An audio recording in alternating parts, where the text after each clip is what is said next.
কে বলেছে ফুটবল মরে গিয়েছে? ঘাস কাটা মেশিনের শব্দ তো শুনতে পাচ্ছে সারা দেশ। গত কিছুদিন ধরে কিভাবে জাতীয় স্টেডিয়ামকে সাজানো হচ্ছে সেই ভিডিওগুলোই দর্শক দেখছে প্রাণ ভরে আর তাদের প্রতিক্রিয়া জানাচ্ছে।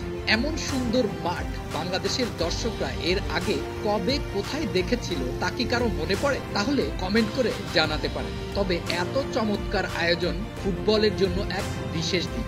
এই খেলাটিতে প্রাণ ফিরে আসবে এই জোয়ারে। এই স্টেডিয়ামেই হামজা শহীদদের বরণ করবে দেশের মাটি আর মা। অপেক্ষা পুরোতে আর বেশি দিন বাকি নেই। একদিকে ঘাস কাটা, অন্যদিকে সেই ঘাস মাঠ থেকে তুলে নিতে ব্যস্ত সবাই। দেখে যেন মনে হয় রোদ নেমে আসা ধানের গোলায় সবাই এক হয়ে ধান গোলাচ্ছে। না, এই আয়োজন কোনো ধানের গোলায় না, এই দৃশ্য জাতীয় স্টেডিয়ামে। বড় হয়ে যাওয়া ঘাস কেটে মাঠের ডিজাইন করা নিয়েই সবাই নেমে পড়েছে কাজে।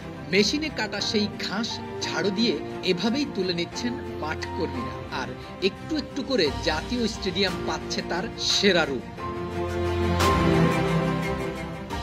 মাঠের পাশে বসানো হয়েছে নতুন ডাগআউট। আগের পুরনো ডাগআউট এখনো ঠিক করা হয়নি, তবে মাঠের আরো কাছে বসানো হয়েছে নতুন।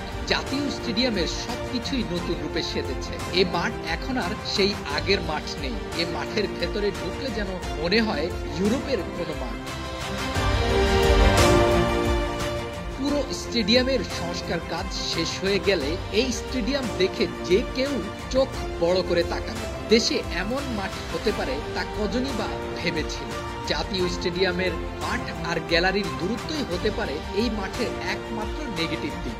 ফুটবল মাঠে দর্শক খেলা দেখতে চায় অনেক কাছ থেকে, তবে জাতীয় স্টেডিয়ামের ভেতর অ্যাথলেটিক ট্র্যাক থাকায় গ্যালারির দূরত্ব বেড়ে যায়। তাই এখনই বলা যাচ্ছে না খেলা দেখতে আসা দর্শকদের প্রতিক্রিয়া কেমন হবে। মাঠে বসে প্রিয় খেলোয়াড়দের কাছ থেকে না দেখতে পারলেই এই প্রতিক্রিয়া জানা যাবে।